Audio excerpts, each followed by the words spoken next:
Believe it or not, the people you see behind me are actually not in costume this Halloween weekend. They're a part of the 200 law enforcement officials that have been brought into the Greenville area to keep the people safe. That shooting happened along the U.S.-Mexico border near that black billboard you see behind me.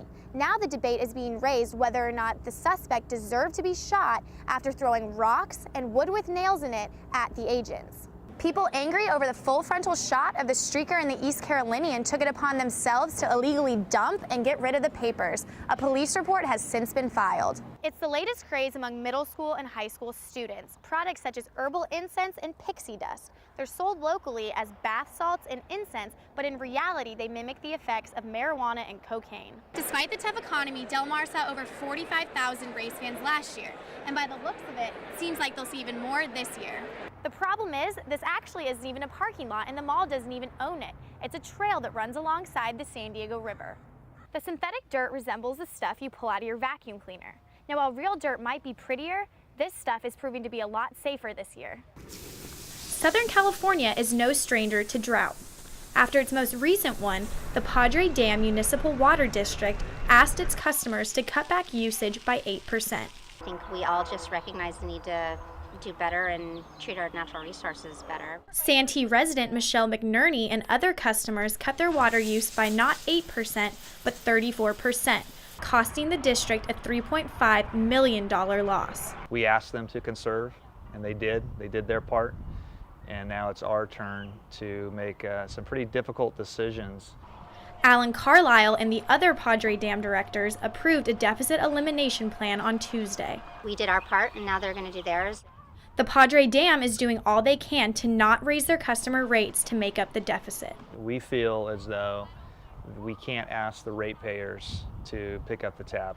The deficit elimination plan will cut staff by 26 people and reduce spending by $1.2 million. The district will now tap into the success of the Santee Lakes. The recreational area is now turning a profit without costing ratepayers a dime.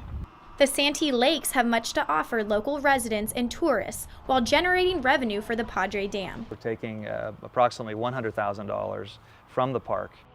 Padre Dam customers have paid up in the past, so a break from rate increases are a pleasant surprise. I think it will help us as a community trust them a little better if they're willing to take a hit. In Santee, California, Amanda Windsor, 10 News. Notice anything strange at this construction site?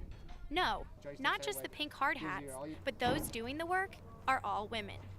They're a part of something called Mentoring a Girl in Construction, or MAGIC, a summer camp to prove they can do everything a man can, if not better. And I went through a bunch of different steps on building, using a hammer, using a nail, and actually completing my own project by myself.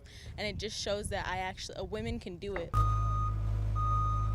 From learning how to operate a bobcat to learning how to survey, the women at Magic Camp are part of Kearney High's Construction Trade Academy. Now some of these girls are going home and they're doing the repairs on their house that their parents don't even know how to do or their brothers don't know how to do it. This is the 4th year of Magic Camp, and many of the students are realizing that there may be a bright future for them in construction. For seniors in the program, this can turn into real money. 13 of them are about to begin paid summer internships with real construction companies. Christina Miller is one of them. Yeah, on Monday I start at 8 in the morning downtown at the courthouse at Hansel Phelps. Crystal Hainland isn't sure if she wants a career in construction.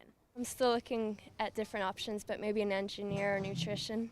Even if construction isn't their career choice, they are gaining something that not even a tape can measure. It really puts a smile on these girls' face, and just to see the confidence growing in them after coming to these camps, it's an amazing thing.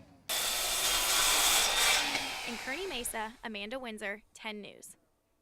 With graduation right around the corner, many college students are finding themselves wondering, now what? Well, today, East Carolina University students had the opportunity to figure that out here at the Greenville Convention Center, where the school hosted a career fair. From construction to hospitality management to food services, the career fair had something for every major at East Carolina University. And I'm really surprised as to the number of employers that actually came out today. Senior Emily Bumgartner is like many students beginning to feel the pressure of figuring out their next step.